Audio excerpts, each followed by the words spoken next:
కామారెడ్డి జిల్లాలో మరోసారి చిరుత కదలికలు కలకలం రేపుతున్నాయి.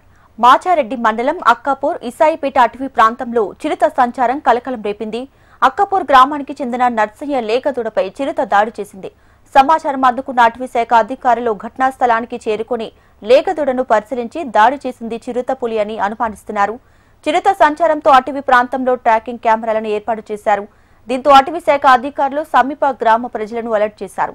పశువులను అటవీ ప్రాంతంలోకి మేతకు పంపవద్దని, ఒంటరిగా అటవీ ప్రాంతంలోకి వెళ్లవద్దని సూచించారు. సమీప గ్రామ ప్రజలు అలర్ట్ గా ఉండాలని, ఏదైనా అనుమానాస్పద కదలికలు కనిపిస్తే వెంటనే అటవీ శాఖ అధికారులకు సమాచారం ఇవ్వాలని కోరారు.